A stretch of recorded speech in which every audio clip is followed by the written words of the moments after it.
Shalom uvracha from Yerushalayim, Ir HaKodesh. We continue with the help of Hashem in our joint study of the ethics of the fathers, Pirkei Avot. Tonight's study is chapter 1, Mishna 9, Perek Aleph, Mishna Tet. The teacher this evening of the Mishnah, the great author of this Mishnah, is the rabbi whose name was Shimon ben Shetach. Shimon ben Shetach Omer.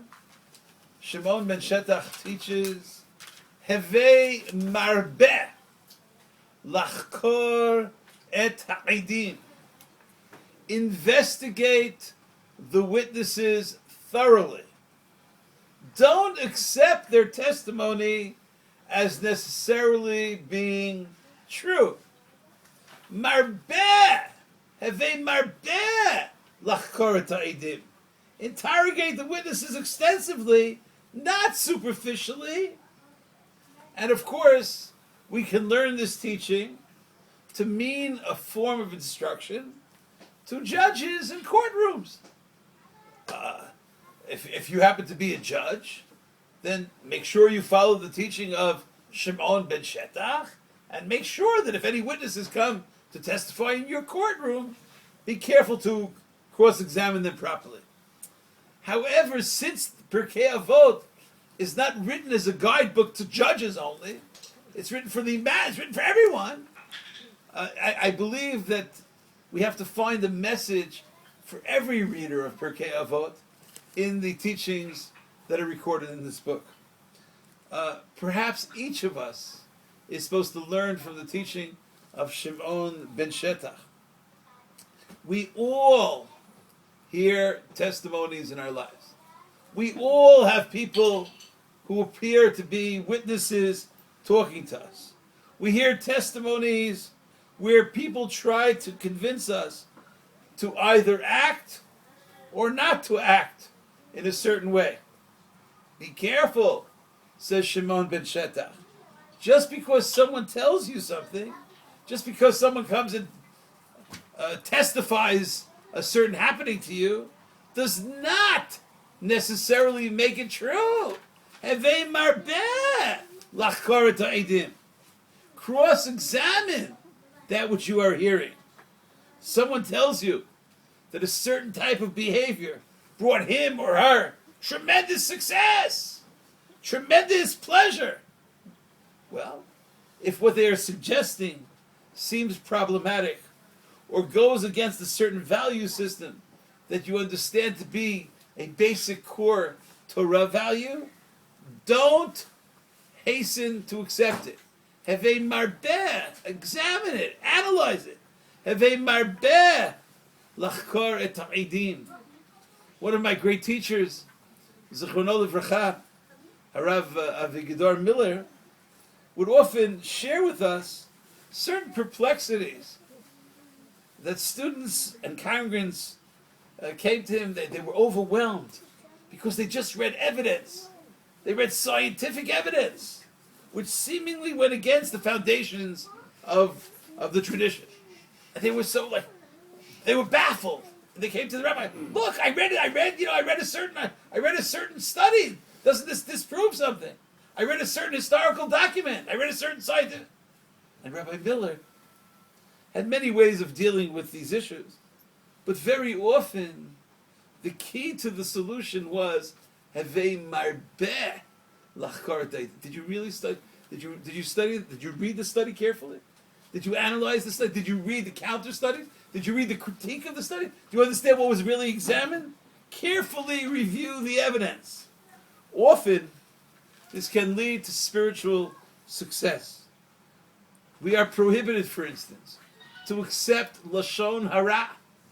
We are prohibited, according to Torah law, to accept slanderous reports about other people. Even if the person reporting it is one of the greatest people on earth. The most righteous person on earth comes to you and tells you a negative story about someone else. Tells you, I saw so and so involved in such an action. I know that so-and-so violated the following transgression. You're not allowed to accept it. You're not allowed to believe it. What the person telling me is as honest as they come. Could be as honest as they come. There's a biblical teaching, a requirement of Torah. Be careful. Be careful. But how could that be? How could it be such an honest person would come and tell me something so negative? Perhaps if you realized the circumstances, maybe they only saw part of the story. Or if she or he, maybe if you didn't understand that it happened in a certain way, maybe it happened in a different way, not necessarily the way that it's being presented to you, you would come to a completely different conclusion. Maybe the person came in the middle of a story, wasn't aware of all of the details. Hevein marbet is a very important principle. Whereas so many people read this Mishnah as related only to judges, I believe it's important to read this as judges of the courtroom of the mind. Don't just be careful what people tell you. Millions of stories have been related as being absolutely true. Absolutely true, except missing a certain detail or a certain series of details which changes the picture completely. Review the story and you may come to a completely different conclusion. In every story that you read in the newspaper, is every story absolutely true? But you saw it in the newspaper. It's black and white and red all over. Right? It's clear. It's there, right? It's right in the paper. I saw it on the front page of yesterday's paper. What could be more true than that? I heard it on radio. I saw it on television. There was a report on the internet. All very, very interesting. But walk your life with the teaching of Shimon ben Shetach. Be careful. There are some people who are so gullible they think that if they read something on internet, that's it. I saw it on the internet. So you can write anything you want on the internet. It doesn't mean it's true. Havei marbeh lachkar ta'idin. Now there's a general question in studying Mishnah, in studying Talmud, in studying Midrash. How much of the personal biography of any particular rabbi, this is a fascinating aspect of learning. The Talmud is filled with hundreds of rabbis, many hundreds of rabbis. How significant is it to study the life story of each rabbi? And how often should you examine a connection between the teaching of the rabbi and the life of the rabbi? It's not a simple question, I had the privilege of studying under the tutelage of a great rabbi, of a great Rav, Zichrono Livracha. His name was Harav Moshe Leiter. When he retired from the official rabbinate, when he was a congregational rabbi, and he was a great scholar, a great author, a great Talmid Chacham. He wrote sefarim on the entire Talmud, on the entire Shas. He wrote many articles, many ma'amarim. But when he retired, he moved to the neighborhood that I was brought up in Brooklyn, and he joined as a member. He came to my father's shul. My father was the rabbi of the synagogue, and he didn't walk in, he was a great rabbi. He just joined as a member of the congregation. My father very quickly understood that this man is an outstanding Torah scholar. And one of the things that my father did was he insisted. I was a young boy. It was before my bar mitzvah when he moved into the neighborhood. I wasn't even 13 years old. My father kept insisting that I should go over to Rabbi Leiter's house. Let him teach you. I said, Abba, I'm 13. He's, I don't know, 80. Mordechai, I'm telling you, he's an outstanding person. Baruch Hashem, we had an ongoing relationship for many, many years. And surely many of the teachings of Rabbi Leiter are with me when I learned. Rabbi Leiter insisted in his writings as well as in his teaching that he would often try to find an aspect of the rabbi's life which would shed light on why this particular rabbi would teach this particular teaching. It's a fascinating way to learn. Anyone who's interested, you can see Rabbi Leiter's Sefarim. I have some of them here on the shelf. Doesn't help much on YouTube, but the people sitting at the table. I have Rabbi Leider's sefer right over there. He wrote, the one that he wrote, Bishulei Gil Yonai. He wrote many sefer. And you can see he speaks about the rabbi, not just the teaching, but the teacher, and the connection between the teacher and the teaching. Of all the people that I ever learned with, of all the people that ever taught me, Rabbi Leider was outstanding in this.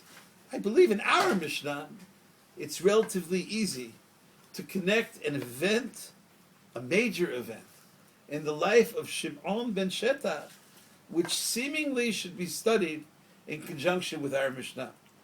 There's a very, very sad, a very tragic story recorded in Talmud Yerushalmi. That is the Talmud of Eretz Yisrael regarding Shimon ben Shetach. For those interested, the references to Tractate Sanhedrin, Yerushalmi, not about Yerushalmi, Sanhedrin, Perek Vav, Mishnah Gimel, Halacha Gimel, Perek Vav, Halacha Gimel, in the Yerushalmi. It seems that there was a certain group of very wicked people. The term that's used in the Talmud is late sanim. Now, late sanim generally means scoffers, but they weren't mere scoffers. They were serious sinners. And they were so wicked, they rejected so many of the teachings of Shimon ben Shetach. They rebelled against many of his judgments, and they sought ways to make Shimon ben Shetach's life miserable. Amrei, and they said, Havu Eitzah.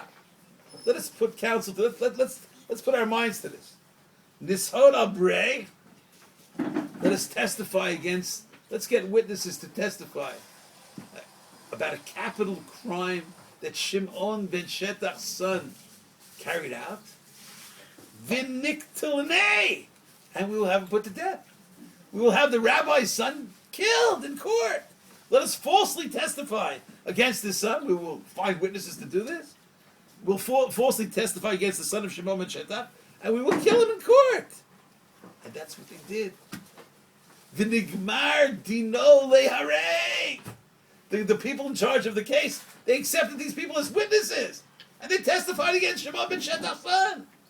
As they're about to kill him, the witnesses admit that they were lying. There was a question of making a mockery of the entire case. Should they go back on it? Should they not go back on it? And at least according to one reading and one understanding of the Gemara, Shimon ben Shetach's son was actually killed on false pretenses. If there's anyone in the world who could most relate to Marbeh Lachkartai, to be careful.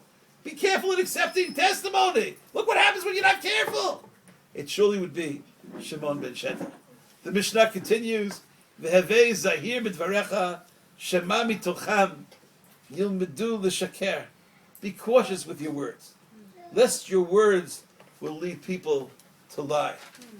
On the most basic of levels, the Rav, Rabbeinu Ovadia Bar Tanuradi, one of the major commentaries on Mishnah, teaches that the reference is to a judge. The reference is to a judge. Be careful with your words, because through your words you could be helping people express false statements. For instance, if you ask a question, a suggestive question as a judge, then the person listening can figure out, oh, maybe I should really have said that, and that would change the case. Let's say you're a judge and you say, well, perhaps did it really happen that way? Maybe it happened in a different way. Or then you think, oh yeah, that's really what happened. Oh yeah, I meant to say that. Shema mitocham yilmedu l'shaker. It's a very spiritually dangerous statement. If you say, if a judge says, well, if it really occurred in the other way, then I would see your side. And the person responding said, oh yes, it really did happen the other way. I forgot to mention it. Be careful with your words. When we talk, the Rav writes, we talk very halalu, lomeid bal hadin o haidin lomar davar shelo haya. And this can lead people to lie. If you're a judge, be careful what you say. However, as I said before, I don't want to limit the Mishnah to the courtroom, outside the courtroom. On a different level of reality, our Mishnah can be understood to be instruction to be careful of how we speak. For even if we are justified in what we are saying, if it's not clearly understood by the people around us, They may draw false conclusions, and they may be involved in improper levels of speech based on what we did. This is especially true with children. Let's say that you're justified. There are certain times where you're allowed to say a lie. The rabbis teach mutar l'shanot mishum darkei shalom, to bring peace amongst people. You're allowed to say something which is not fully true. So let's say you're doing that, but the children don't know that that's your motivation. Hevei zahir, be careful with what you say. Be careful because from you're intending a very noble cause. Hevei zahir b'dvarecha shema mitocham yimadu l'shaker. Be careful, for if the children do not understand that you are adjusting the truth for a higher good, they may learn to lie from your very words. Perhaps it's important to point out from time to time why you said that which you said, even if you were justified in what you were saying. If you were following the practices of Aaron the high priest, Aaron HaKohen, the rabbis teach that Aaron HaKohen was the ultimate peacemaker, and he would go over to one side and say, "Well, the person that's arguing with you, he's so brokenhearted over the fact that he had an argument with you," and he'd go over to the other side and say, "Well, I met the other person, he's so sorry," and when they would meet each other, they would get along. It didn't really happen. That was his way of. So let's say you're a student of Aaron HaKohen. Hevei zahir b'dvarecha. Do your children know why you were saying that which you were saying? Shema mitocham yimadu l'shaker. The proverbial story. I hope it doesn't happen, but let's say theoretically, the proverbial story of the parents sitting in the living room as the phone rings and telling his or her child, "Tell them that I'm not home." Whoever it is, just tell them I'm not home. Right? It's true. What? It's true. In a certain spiritual sense. That's great. Yeah, tell them I'm not. Let's even say, what does being home mean? Right? Is that what you mean? No. It's true. He's not home. He's sitting there. If the children tell in the phone that he's not home, he cannot say lie. He says the truth. So in a certain sense. Right. So let's say you have a reason, or you're interpreting home differently, or you're talking about being home, whatever your justification is, or I can't speak to this person for. You know how many children learn to lie? You know how many children learn to lie because of their parents saying, "Tell them I'm busy, tell them I'm sleepy, tell them I'm not home." Zahir b'dvarecha. Be careful. The Mishna of Shimon ben Shetach teaches us carefulness in speech dynamic. Be careful what you accept in the words of others, and be careful what you yourself say. I just put it in as a postscript. I don't know if it's true, but it's my own teaching.